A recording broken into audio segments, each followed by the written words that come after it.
Future trends, deep insights, industry leaders. This is the iGaming Next podcast with your host, Michael Pedersen.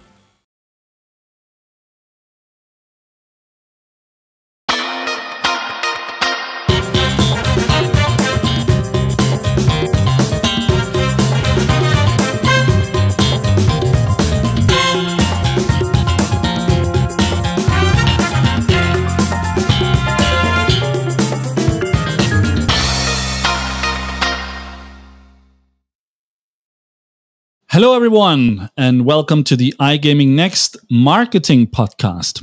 Today, I am joined with Sebastian Khalighy, who is the CEO and co-founder of Casinolytics.com. And we are talking about streaming, we're talking about AI, we're talking about data points and sort of how to get to grips around the casino streaming market, how to get started, how to get fancy. Is streaming here to stay? We're talking about Russian streamers and that being sort of the founding stepstone for Casinolytics, and a whole lot more. And last but not least, Sebastian, who tracks thousands of game titles in real time, will reveal the top 5 game titles right now. So enjoy this episode and have a great day. All right. It is a wonderful day in the iGaming Next marketing podcast studio here in Malta. And today I am super excited because I'm here with Sebastian Khalighy. Did I pronounce that correctly? That's very correct. Khalighy, I didn't smash it. Khalighy? Okay, very good. Yeah, that's fine. Totally fine. Of Casinolytics.com. Which is a great, relatively new solution that we're going to be hearing a lot more about. But before we do that, Sebastian, I'm going to try and give a bit of an introduction to you, your career journey, and tell me if I make a complete mess of this. But roughly, you're 41 years old, you're based in Stockholm, you are the CEO and co-founder of Casinolytics, which is a startup that has been existing for a bit more than a year now, at least according to your LinkedIn profile. Before that, you spent 8 years with NetEnt, finishing up as global brand manager. And you and I know each other a little bit from the good old NetEnt days. So that was good fun.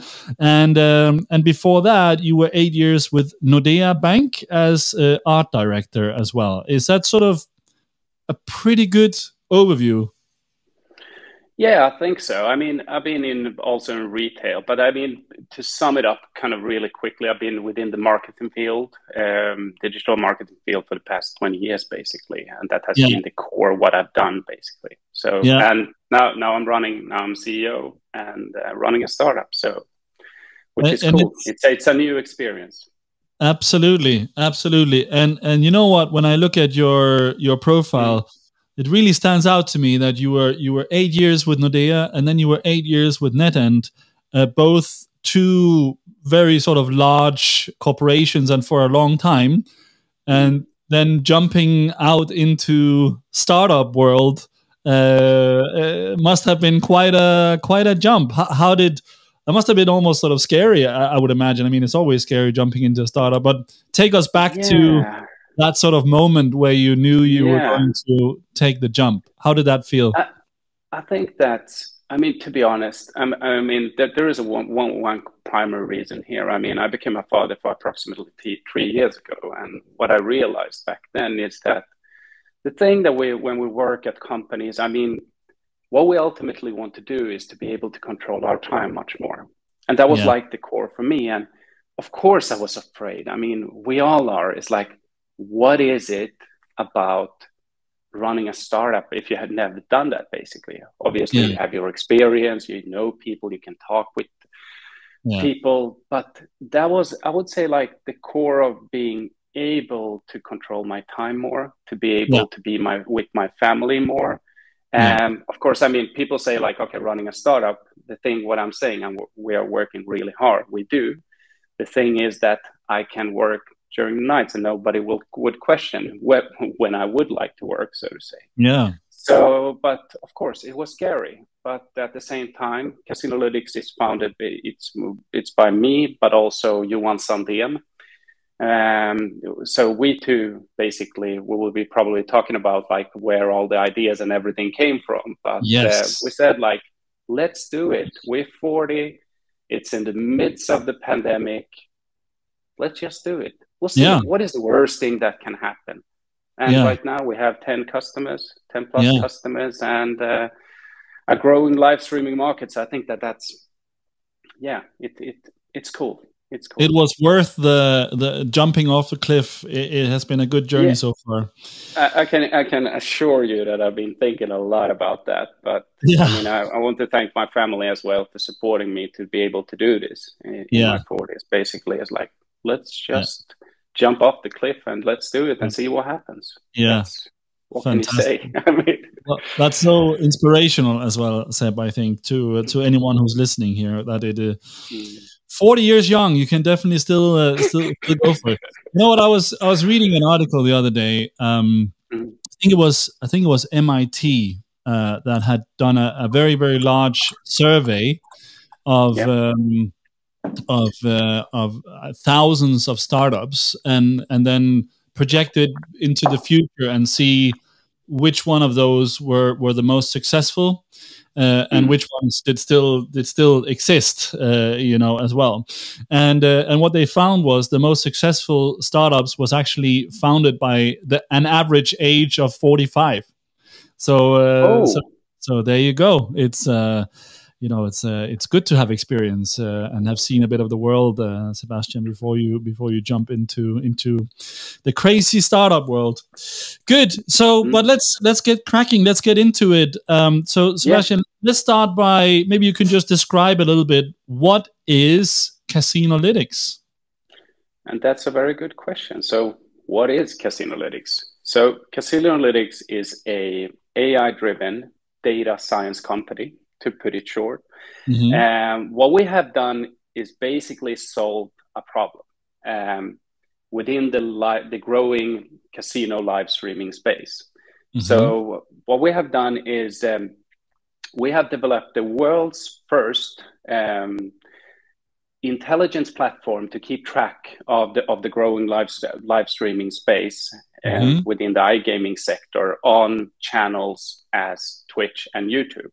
And when I say that, it's like, okay, so what is this intelligence platform and what is the actual thing that this AI and all these things that it has done? So what we in theory do is that we store tons of data, but in short, the AI identifies games and basically which game is being played by the streamers on our platform every minute.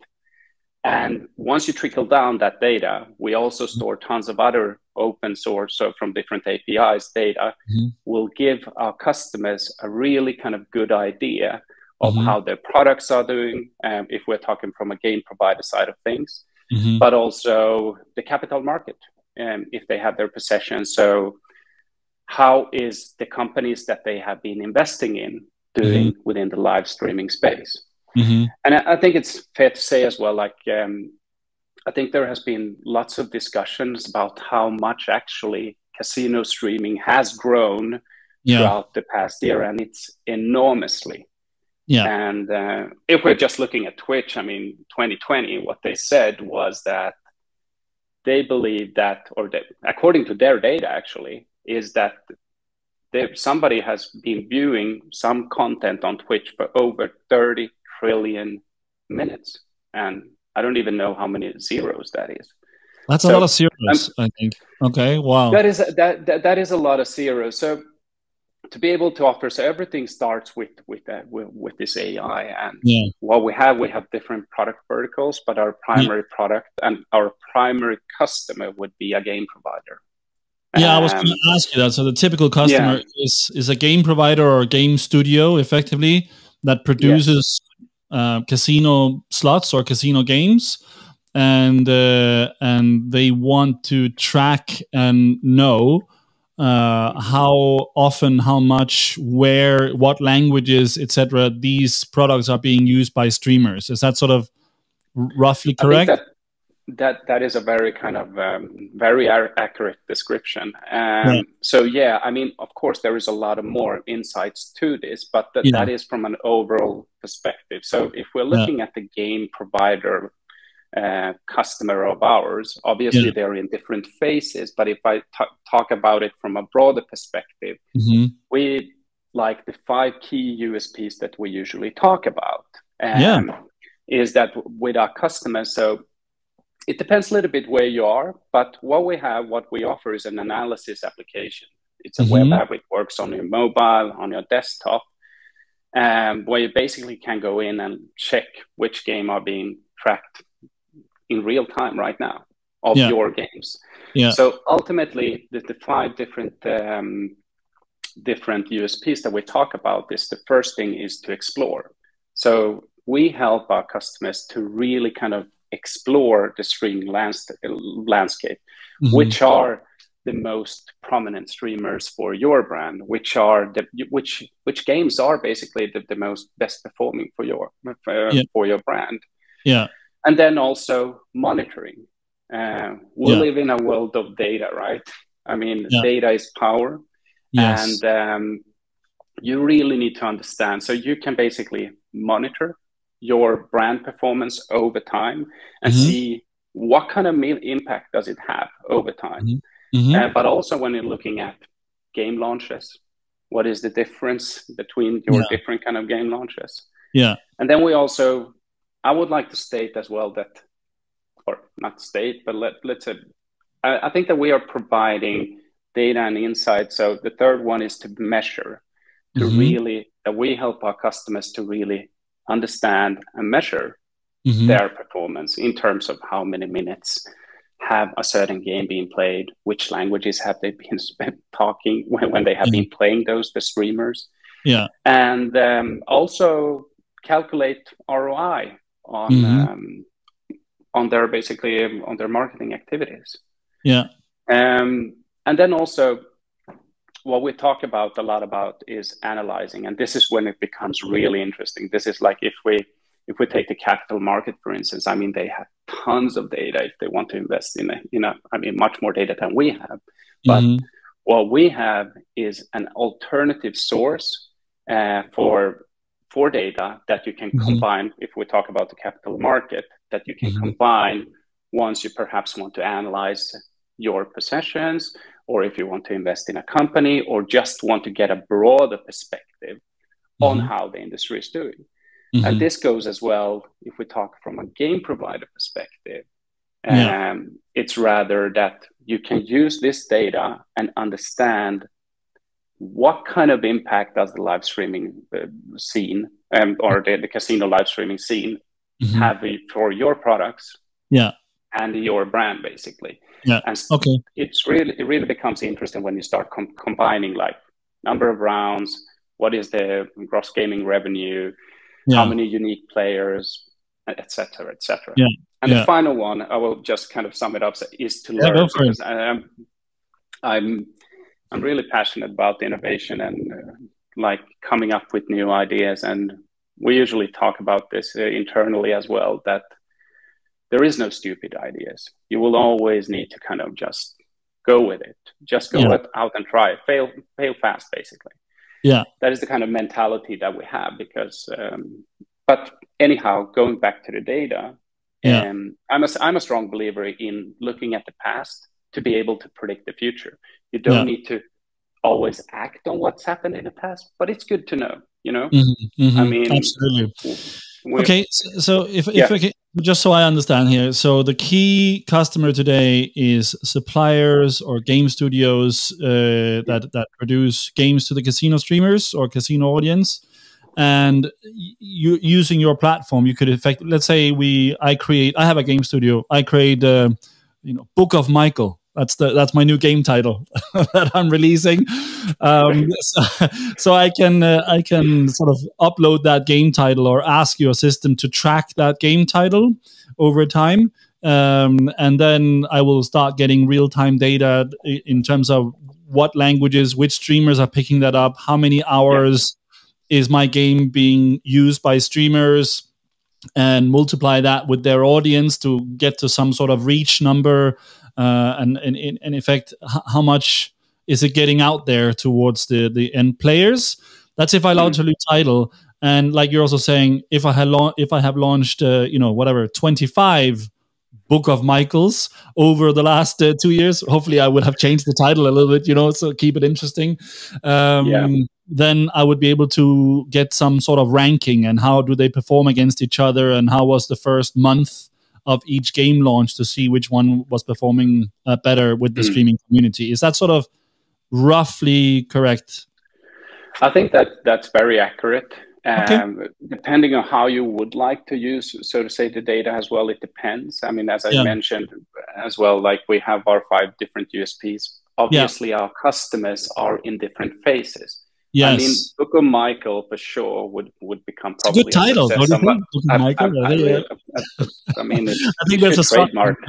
Yeah, you should trademark that. No, but anyhow, I mean, our customers are in different phases. I mean, for you as a kind of a new game studio, the studio of Michael that has created Book of Michael, which is perfect. Very. For you guys, I mean, obviously it would be much more to kind of start understanding the landscape, obviously, which streamers are out there, which streamer would be a good fit for your brand, basically.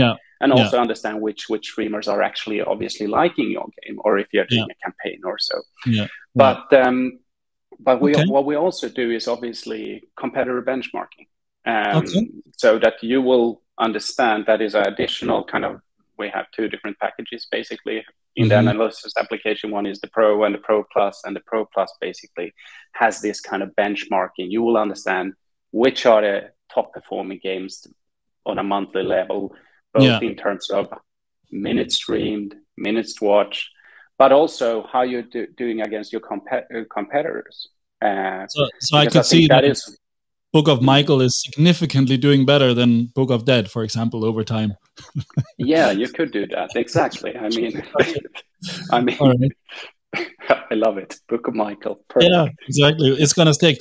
Good. Look, I wanted to ask you as well, Sebastian, do you, like your system, do you have any operators as clients as well? Or is there a use case for why operators should use Casinolytics as well? We have some exciting stuff planned for our roadmap in 2022. I think definitely there is a good case for operators as well, as I see at least. I think that if we're looking at casino lobbies, I mean, historically, we have always been talking about like the lobbies, and if you're present on the lobbies, I mean, that's a huge factor still today. Real estate on the website or the app, right?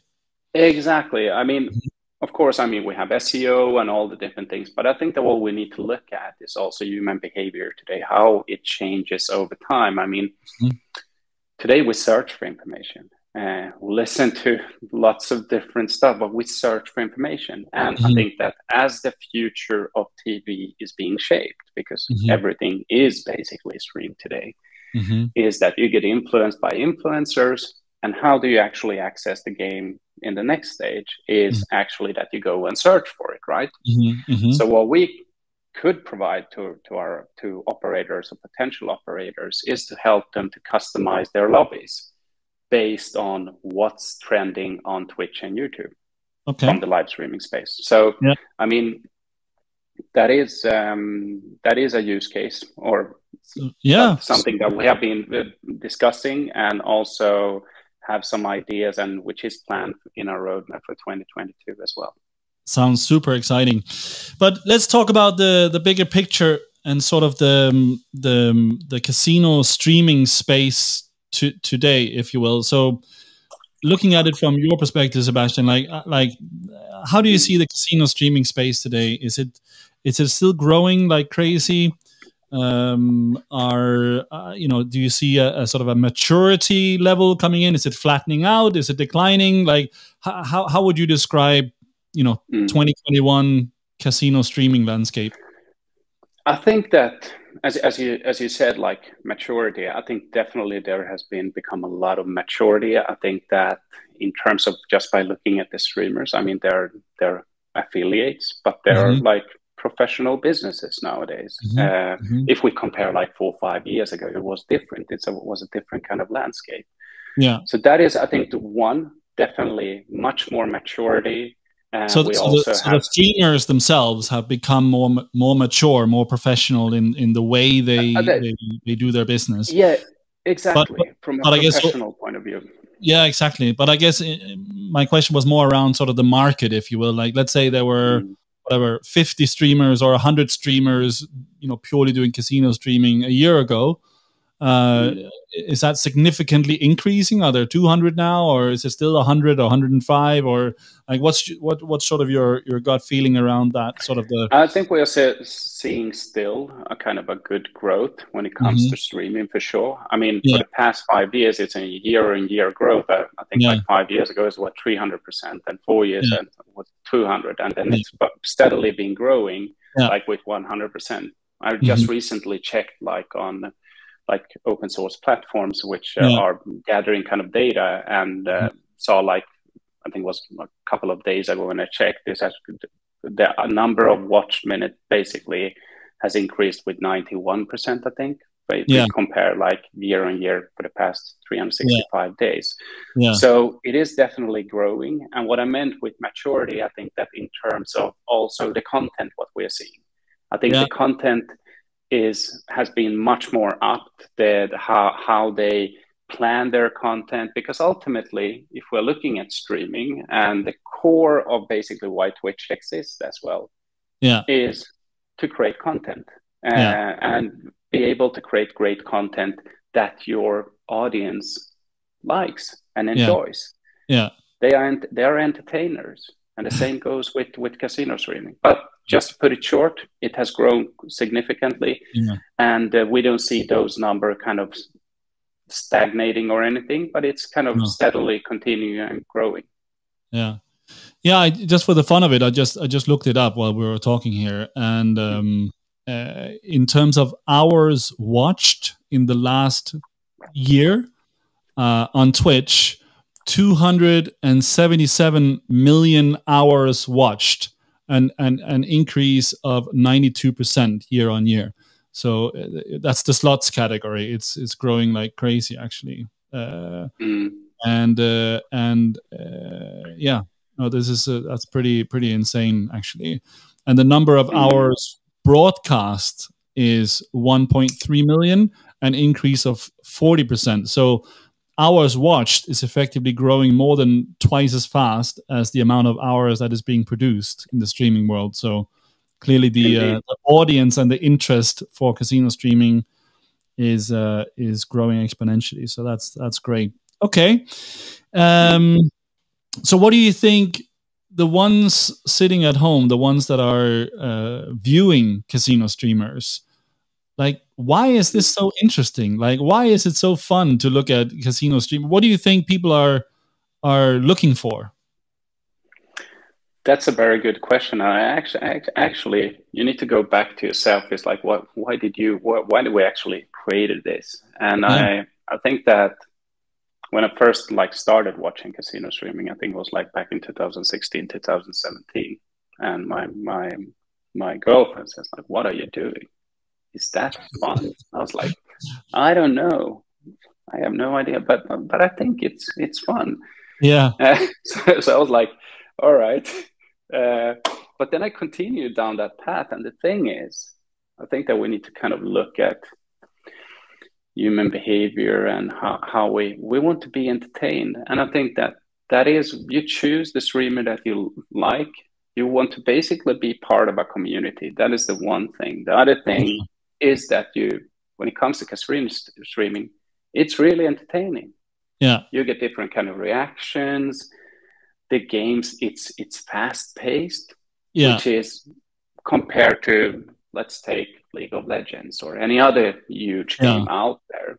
It takes time. So it's much more strategy and all that kind of stuff. So you kind of open up something to a crescendo, basically, and the whole kind of sequence is what you kind of enjoy. But I think that it's much more, we talk about obviously micro moments and short snippets of time and bite-sized kind of entertainment, bite-sized bite-sized entertainment. And I think that is interesting. So I think that purely from that perspective, I think definitely when it comes to it's like it's really easy to just grab it, watch it for 10 minutes and be entertained.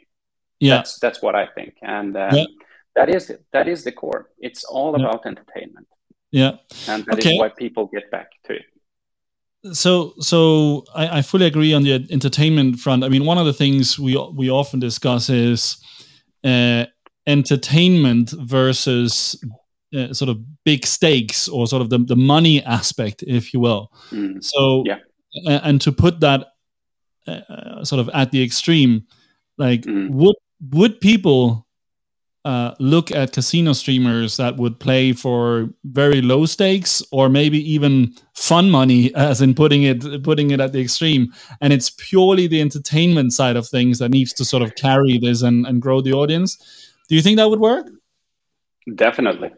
I think that would definitely work as well. I mean, I will actually have an example. I mean, of course, I mean, it depends, of course, which kind of target group it might appeal if you have higher stakes, of course, to a lot wider audience for sure. But I'll give you an example. So my co-founder, Johan Sandén, and partly which I will be telling this story is like where all the ideas came up. So 2017 or 2018, in the beginning, he started his casino stream. So that is like, we both found it kind of enjoyable to watch him. So he said like, I'll start it. No affiliation, nothing. And it was like just for the pure joy of playing casino games. Yeah. And to share those moments with others. I mean, they weren't super big. It's channel. They obviously haven't been streaming that much lately. But they grew their fan base a little bit. And people were really enjoying the kind of the community feeling, but also what they were doing. And they were playing for, I think it was like 10 cents. No, not 10 cents, but at the tops, I think was €1. Yeah. So, and that is our highest level. We have our game Fridays where we have 1 hour when we go in, we put in like 20 euros each. And then we play for an hour, and our highest stake is basically €1. So I think definitely there is an audience for that as well. So depending on the stakes, definitely, absolutely. Okay, good. No, that's good to hear. And I think also at some point, most likely there will be some regulation or compliance pressure on the bet levels that are being played for out there, and sort of forcing it to become more entertainment and less craziness, so to speak. So if you had to look into the crystal ball, Sebastian, and look 5 years into the future, do you think casino streaming will still be around? Is it a fad, or will it continue to grow, you think, over time? I think definitely it will be staying here. I mean, it's a form of entertainment. I mean, if we're just looking at gambling in general, I mean, casinos, we have been throwing dice in before Christus. So, I mean, and kind of gambling is part of our DNA to a certain degree as humans. People are enjoying like land-based casinos, and then we obviously have our industry, the iGaming industry. So I think that it definitely has found a home and will continue to grow. That is what I believe, because I think that everything will become much more like streaming, that we will watch things on a device live or video on demand, obviously, but that is basically how it will work in the future. That is what I believe. And what do you think? I think definitely will. Now go ahead, finish your sentence. No, please ask. No, don't worry about it. I was going to say, what do you think is driving that? Is it, we see streaming, we see social concepts, coming out to a much larger extent, multiplayer. There's sort of a lot of innovation happening in that area, where sort of moving the casino experience away from this experience in isolation and more experience happening in a community or shared with others. So Yep. So you have those kind of things happening. At the same time, you also have the other group who will say, well, casino in particular, there is still some sort of taboo attached to that, and people actually do not want to share that they are playing Starburst at 4 o'clock in the morning when they should be asleep or whatever. So what do you think has consumers sort of is there sort of a new, let's say, paradigm? Is it now okay? Is the taboo less, or are there other dynamics at play at the moment? What do you think? I think first of all, it's a really, really, really good question. I mean, it's really hard to say when it comes to the taboo. We're in the midst of basically new markets regulating, the US opening up and everything. I mean, there is a lot of discussions about player protection, which is rightly so. I mean, that is the most crucial thing. We need to take care of the players. Yeah. But with that said, I think that it is also something that the industry as a whole needs to solve in terms of creating a better, so to say, more just. I'm not saying better. I think that it is just, but even better, so to say, industry where the players can enjoy playing casino games, as people do when they go to Vegas, for instance, or Macau or any other place. Because it's entertainment. It is. It should be played for the right reasons. And you should never basically play money you can't afford. And it is, of course. Yeah, it's a tricky. But if I think definitely we will see. Or when it comes to like what I believe in terms of what will happen, I think that there will happen more innovation looking forward in how we play, as you said, like social adaptation. We'll want to play together. I think we are seeing some initiatives right now, great initiatives, which will, that it's more in the how rather than the what we play is what I believe is like the context of it. And I think that is where we will see the biggest innovation happening within like 5 years. Yeah, and streamers might be a part of that as well. I'm sure there will be. That's such a good way of saying it. And I wanted to know as well, like, what are your thoughts? Casino streaming. Do you think that appeals to, like? Do you find casual players as well watching casino streams, or is it more sort of targeting a more regular player, a more sort of VIP style player that are interested in streaming? What do you think?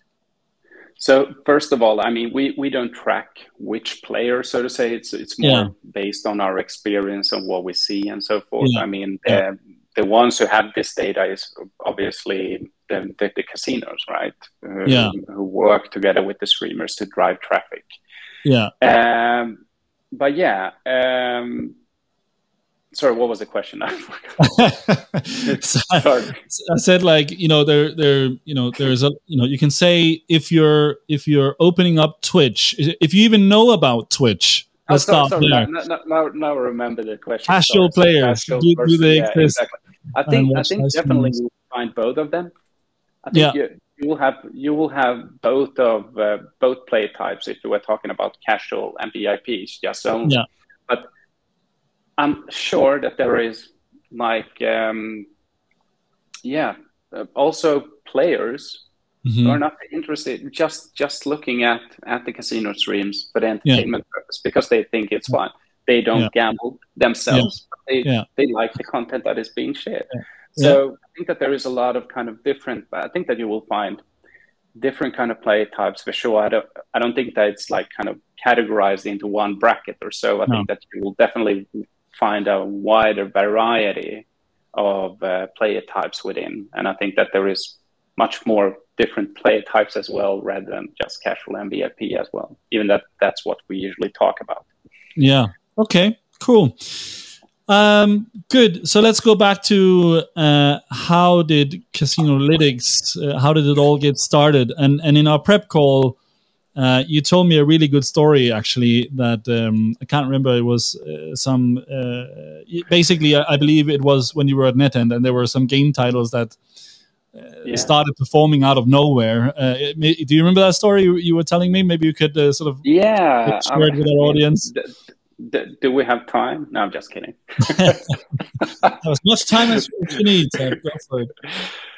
No, I think that. So let's go back to that. So from my end is I think that during that time at NetEnt, so I was working as the global brand manager, and part of that is also business development. Obviously, working with brand. How can you grow the brand equity? Is like was part of my role as well, and.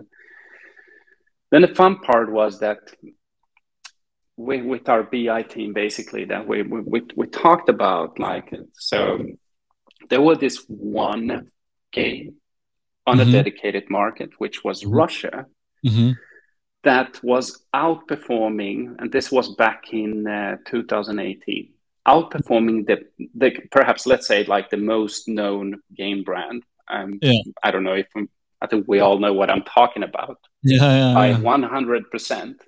Wow. Which was crazy. And this game was like ranked, if we look like from a total perspective, ranked in 30, 25th, 20th place from a total perspective. And so the thing is like, okay, so why is this? And we talked about it and we looked at it and it's like, And then I said, like, streaming? Have we thought about streaming? Yeah. So could this have actually had an impact on it? So I took the kind of this task and said, like, let's look at this. So what I did, a thorough analysis and a survey, basically, where I identified the biggest Russian streamer at that time, was this particular game was his favorite game. That was his favorite. Basically, sorry? Yeah, that was his favorite, that game title. Yeah. And it was like, it was an average game on an overall level. And it was like, shit, he was playing it. It's like stream after stream after stream. It was like, I was like, oh my God, this needs to have an impact. And then I started digging into that even more. And then I kind of realized that it was like 20, 30 other Russian streamers also playing this game. Because they were looking up to him. They were following the big guy, and then they started copy pasting him. I mean, we all know that, like, influencers is for sure here to stay. And what this biggest streamer did, he influenced others. Yeah. And all of a sudden, you saw the effect in the numbers. Yeah. Wow. And that is kind of astonishing. And that was basically epiphany for me. It's like, shit. This is a totally black hole. Yeah. In terms of, like, nobody has any clue. And that was basically from my end. Yeah. When I realized that this is actually something I would really much want to solve. And at the same time, which also part of the story is that Johan, my co-founder, also, who's the more technical and basically the brains behind our AI, said he's been solving problems for 20 years. So we talked and he said, I will need to build an AI to solve this. Yeah. And that was basically, we started there. We didn't have any company or anything on our spare time, or basically he started and I joined a little bit later, but we have basically data from 2019. We formed a company or started a company in October, or 24th of October last year. Yeah. But we have actually data from early 2019. Wow. And why we didn't start a company before was that we didn't think that the market was mature enough for our product. Because we went to Sigma in 2019, and or Johan went, and I mean, the rest is history. But so you saw the power of streaming back in the NetEnt days, because there was a sort of a medium game title that was suddenly overperforming significantly, and you found out why, and that was effectively driven by a bunch of streamers. So Casinolytics was was founded on the background of Russian streamers. That's interesting, Sebastian. That's going to be a good story one day for sure. Good. You also mentioned briefly a survey you did some time ago with the Veriday about sort of how players or player behavior will look like in 2025. Could you talk about that? I mean, yeah, for sure. I mean, the thing was that in 2016, I think it was in 2016, and during that time, NetEnt obviously was among the market leaders within the industry, and so what we did like for eyes during that time, we had VR, and it didn't go out that well, but anyhow, so we also do want to share it during eyes a little bit more of thought leadership. So what we did was a thorough research project together with Veriday, which is part of the bigger McKinsey group now, where we wanted to define the future trends when it comes to engaging moments that we will be looking at in 2025. So we called it Player of the Future. Yeah. So 10 years out, basically. So 10 years out. 2015, 16, you're mentioning. Exactly. So, and one of those things is, I mean, we are in 2021, is actually this social adaptation, which is kind of funny, which one of those engaging moments was social adaptation. So that we want to play together, we want to gather as a group. And that is the main, we see a lot of companies, or not a lot, but there is great initiatives around the industry right now where people are actually looking at it. And then we're 3 years ahead of the predictions. Yeah, but I think that when I looked at it the other day, it was like, we're pretty much on point with all these trends, and it's like it's in 2016, and obviously it was a thorough research project, but it was a good prediction of the future, and I'm really hoping that it will happen in terms of that the innovation will happen within the how we play, because I think that is what I'm hoping for. Definitely. Yeah, no, absolutely. Okay. Very good. We also spoke about sort of the effect that streaming has had for game suppliers, effectively. That suddenly, I mean, it's been around for years now, but the streaming channel effectively gave game suppliers a direct route to end consumers, as opposed to having to go through and rely on operators to promote their game or even take their game, so to speak. So, how important do you think streaming as a channel has been to game suppliers? I think it has been important, but it will become even more important in the future. I mean, we all talk about, or the industry talks about, like oversaturated markets when it comes to games. Operators becoming more selective in what content they choose to share or put on their casinos. So there is a lot of content out there, right? And I think that in general, you need to create the correct content. We as marketeers know that you need to have the right product for the right target audience. So that is one thing. But I think that the biggest shift is definitely from the shifting of power, let's say, within the industry from a game supplier's perspective or game provider, is that it has basically historically been that you have lent out or said, like, you do our marketing to the operators, basically. Put it on the lobby. Of course, it has been a lot about relationships, about the different kind of contracts and licenses and whatnot you have. But I think that the biggest change have been, like, the impact that streamers have had is one, they can give you direct feedback on your products. Super crucial. Secondly, obviously, you get direct marketing, basically, and you will need to kind of get your products out there.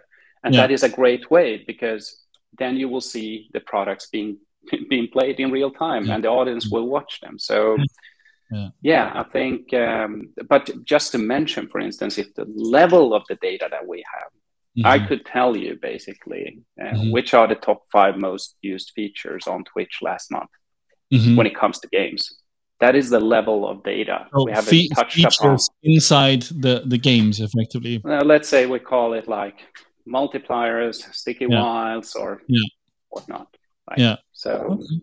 Wow. That is the kind of, is it a mega wave game or not, etc. So very detailed. Yeah, I remember us having a lot of conversations back in the day on the B2B side, where we were talking about sort of looking to the medical world, actually, where or sort of the same effect, right? Where the producers of certain medical or medicines, effectively, that are prescription drugs. I mean, you need a prescription from the doctor in order to get them, that they still go out and do marketing on TV and towards end consumers.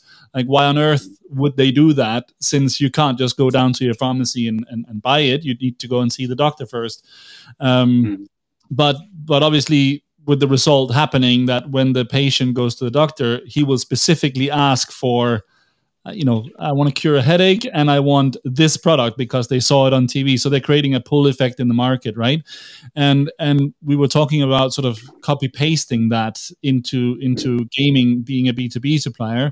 But obviously this was back in 16, 17, and the channels available were, your TV, your radio, your digital marketing, whatever you want, at a significant cost to the supplier, who might be operating in 5, 10, 20 different markets, right? So if you wanted to generate that pull effect, let's say in the UK, the price tag attached to that is humongous and would not make any sense to most B2B suppliers. And suddenly the world of streaming appears, where, of course, there's a price tag attached for suppliers, but it's much smaller and sort of cheaper media channel for suppliers to make use of. So I think it's been. Now go ahead. Yeah. No, I think that, as you said, like I think back in the days when we were talking, I think this whole example that you're giving is a great example, and I mean that is ultimately what you want to do, is to create that kind of pull effect. Yeah. But I think that it's also important to think about not just that it's marketing that you should pay somebody, because I think it's very much about relationship building as well. Yeah. And also creating the right product for the right target audience. And when I talk about target audience, I'm talking about streamers, particularly as players. Yeah. We obviously share some insights and everything, and you can read things on our blog. So we had a Johan just recently, or a month ago, published what to think about when creating. What is the perfect streamer slot, for instance? So you can go head up to our website, which is Casinolytics.com, and then check out our blog. And from time to time, we share some insights there. Good stuff. Just to give you share good stuff. No, that's fantastic. Very good. So let's lift the hood a little bit on this Casinolytics engine. You promised me, Seb, that you were going to tell me how this works.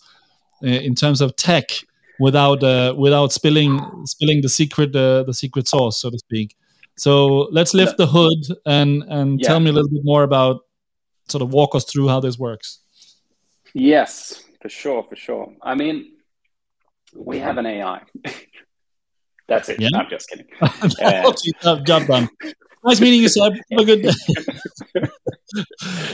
No, but in theory, what we do is that every minute we take a screenshot of the streamers that we have, basically, or that we are tracking. We take that screenshot, and then we compare that. We use image classification, AI, basically, technology, is where we look at a particular frame. We split that up in different kind of mix. Yeah. And then we match that every single minute of all the streamers that are live that we are tracking. Yeah. And we check that against our AI. So basically, the AI says, like, it gives us a prediction. It says, like, okay, we have chosen to have a very, very high quality threshold, or where we say like, this is this game, basically. This game played by this streamer, this game provider, this was the number of viewers that were watching, it was the language that was spoken, and that is basically happening in real time. If I would, I could show you, but we can take that afterwards. But that is essentially what the kind of the core of our business is, that is what we have designed, and that is the problem that we have solved with this AI. To be able to do that in real time, and also to store. I think that we have over 30 billion. I think we have over 30 billion viewer minutes successfully tracked, or 25 billion. But in total, I think we have 35 or something like that. So it is quite a fair share of things that we have crunched, so to say, over the years. So that is kind of, I would say, like, from an overall perspective, how the technology works. And then obviously we use open APIs, Twitch and YouTube, to store that kind of information. And I think it would be good for the audience to know as well, who is listening, is that our AI is not built just for Twitch. It's kind of platform independent. So I would say YouTube, that will be launched very soon. So YouTube, it could also be used, for instance, on Facebook. We have seen a famous German streamer jumping over to Facebook. So we are seeing this trend where streamers are changing platforms as well.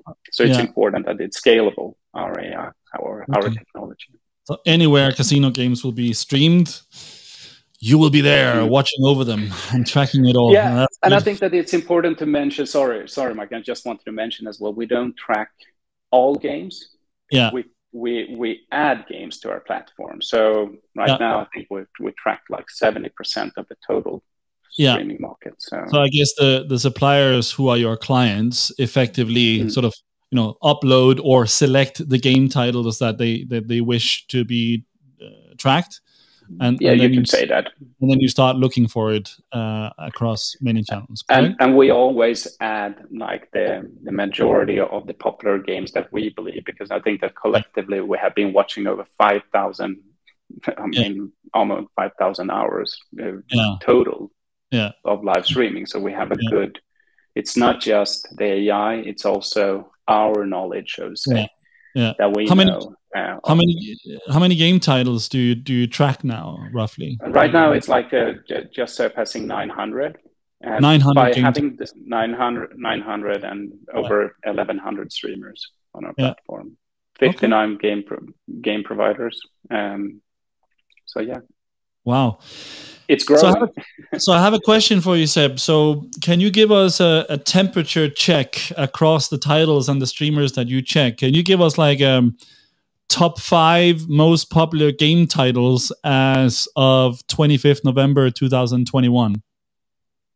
Or top 3, or the most popular, whatever you can share. Usually we do our reporting on a monthly basis. So of course, I mean, we can go in, and I would need to check like the 25th of November. But what I prepared for you is to have a look at the top performing games last month in October. Yeah, that'll be great. Fantastic. So per October, basically, correct? Per October, exactly. And this probably isn't the kind of all the games that you see on the top of the lobbies always, which is kind of interesting. So. So if we're looking at like the total streamed minutes, so do you have a top 5? I do. Let's start from the back, right?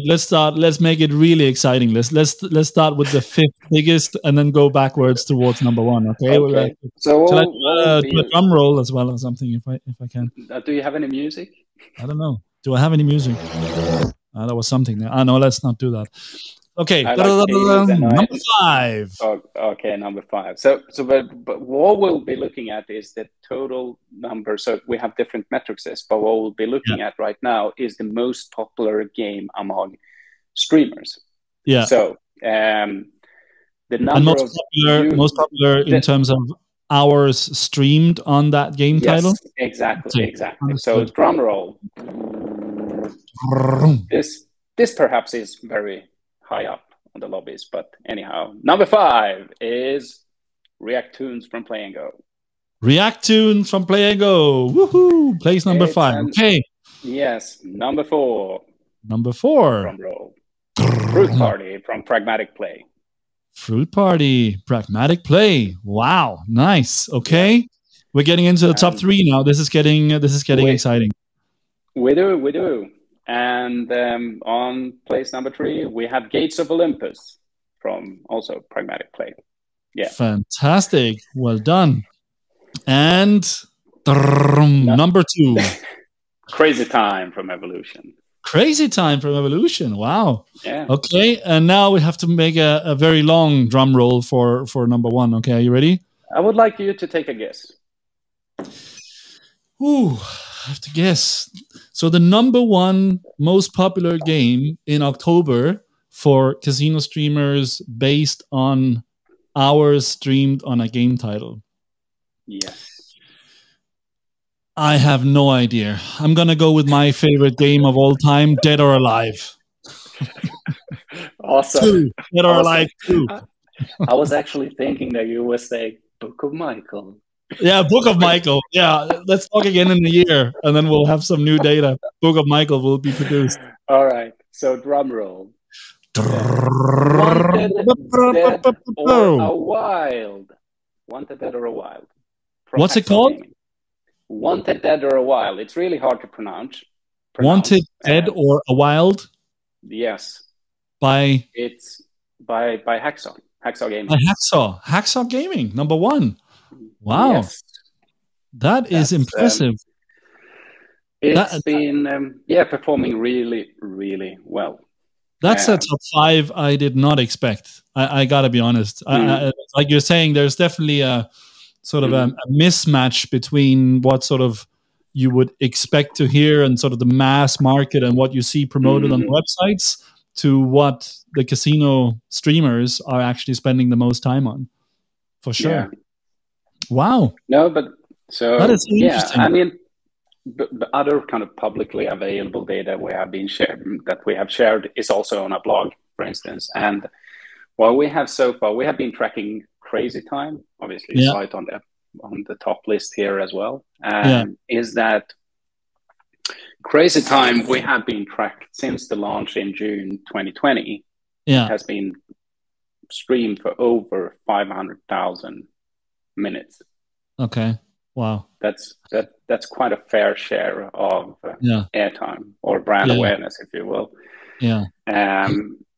So yeah, I mean, the numbers speaks for themselves, and we are also kind of recently, or I wrote an article when I looked and kind of a little bit elaborated what kind of impact could actually the impact of being successful among or popular among streamers and getting a lot of airtime and viewers watching your game, what kind of impact it actually could have. So wow. It's also on a blog, so if you have some time, you go in and check it out. And that is so interesting. Great. So let's start summarizing and rounding it off. Is there anything else you want to add, Sebastian, around the streaming world or Casinolytics? I think I mentioned it in the beginning.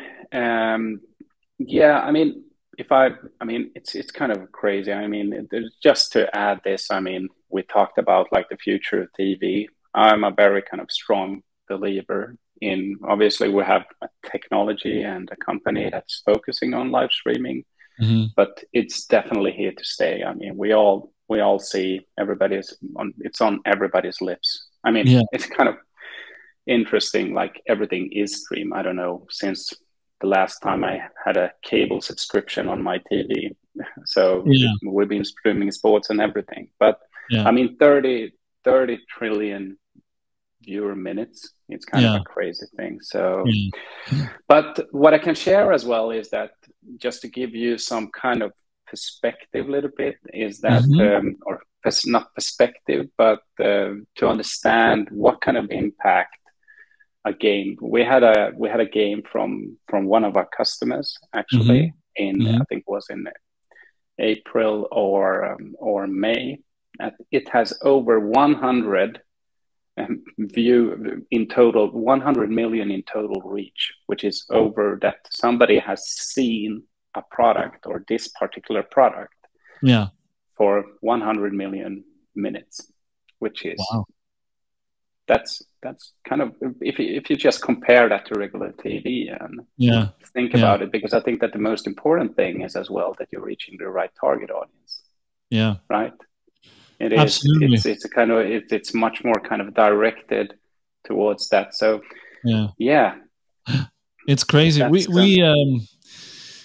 Why are we sitting here doing interviews? We should be casino streaming now. That's clearly where the power is in the future. So it's definitely here to stay. It's growing very, very fast. It's literally doubled. Hours watched have doubled on Twitch in 1 year, and is now 277 million hours watched on the slots category of Twitch, which is insane. Wonderful. So now we have arrived at probably one of my favorite parts of podcast, which is the lightning round, Sebastian, which basically means that we need to get to know you a little bit better. So I have 10 super quick questions for you.